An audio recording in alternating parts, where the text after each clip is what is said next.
You know that small twist in your stomach. When you're about to speak up in a meeting, share your idea with friends, or ask someone something you truly want, voice in your head whispers, "What if they say no?" We've all felt it at home, at school, at work, in our communities. We fear being rejected. As a person, as part of a group, even as a country, a race, a way of life. Why? Why is this fear so deep? And more importantly, can we really look at it, see it, without trying to run from it or fix it? Now comes the question, how can we break free of it? The answer is simple, with a brain that is trying to understand the problems rather than trying to solve them.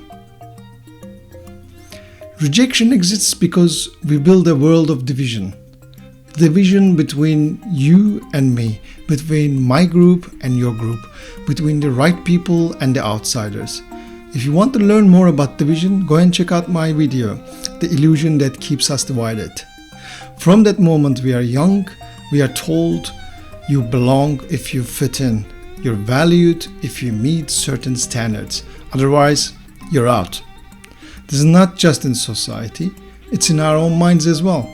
We carry an image of ourselves, how we should look, how we should behave, what we should achieve.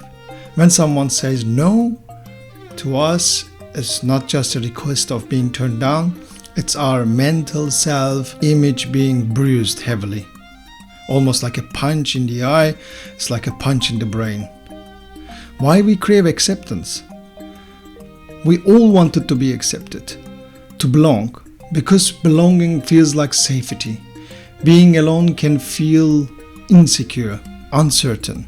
If tribe turns its back on you, the mind whispers, "You are vulnerable, you might not survive." And yet, standing as a true individual, free from needing the approval of the group, is where real strength lies. But there is a catch. As long as we believe that our worth comes from others, we'll chase acceptance like a lifeline. And the possibility of rejection will always hover over us like a shadow.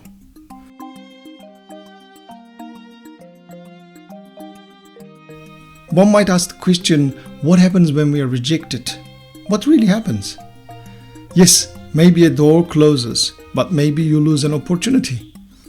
But most of the pain isn't in the event itself. It is in the story we tell ourselves afterward. I'm not good enough. They don't value me. I'll never try it again. I'm unsuccessful. I don't want to do this anymore. I'm afraid. It's like throwing a pebble into a pond. The splash is the actual event, quick and small, but the ripples, that's the commentary in your head, the mental movie we create about what happened. Those ripples can go on and on, distorting how we see ourselves long after the pebble sank and at the bottom.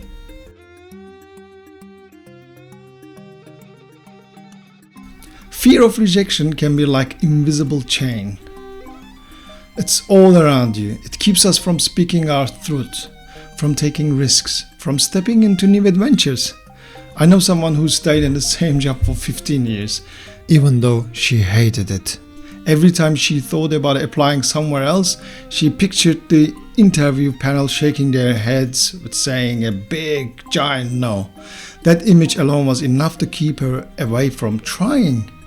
We tell ourselves we are being careful, but really you're protecting our fragile self-image.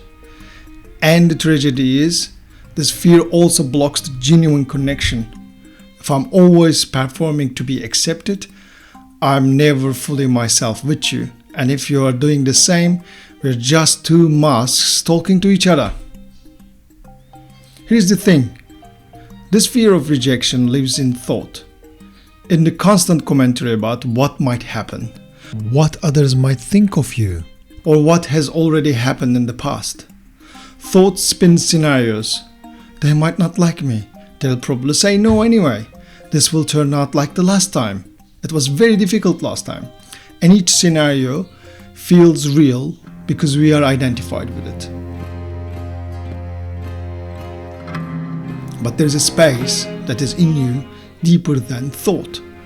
It's the still, alert awareness that notices thoughts come and go like clouds drifting across a vast, unchanging sky. The sky doesn't fight the clouds, it allows them to pass.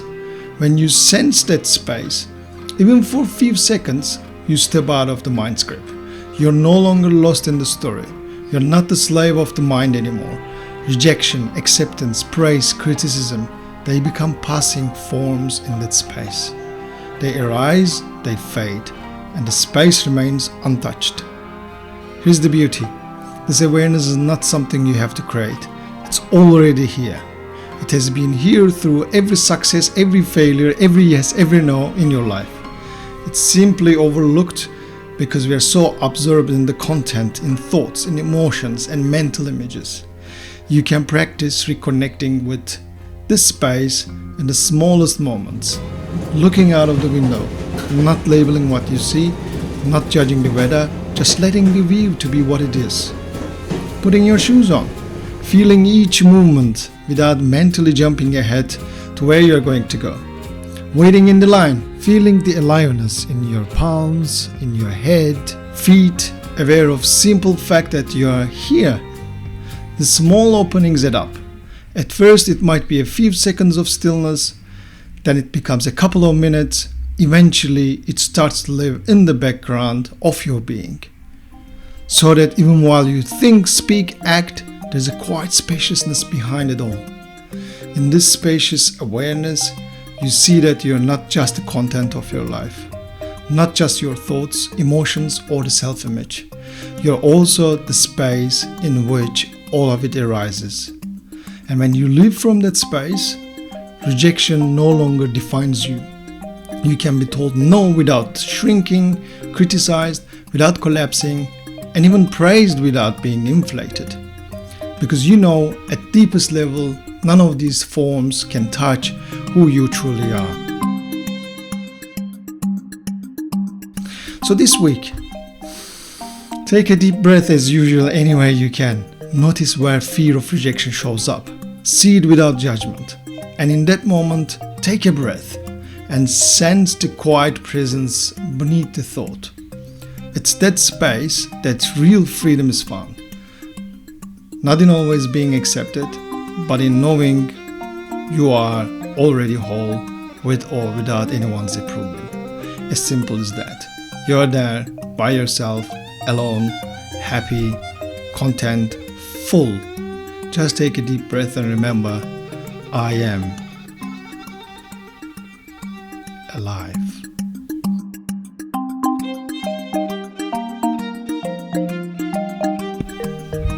This isn't just something I talk about in videos. It's my personal lifestyle, my daily practice, and my deepest interest. I create these reflections to connect with like-minded people who are seeking the truth of who they are, just as I am. So if that's you, please hit the like button, subscribe, and share this video with someone who might be ready to see themselves in a new way. Let's grow this space together. Let's explore together a space where we can look into and see what truly means to live with awareness, freedom, and authenticity. Much love to you all.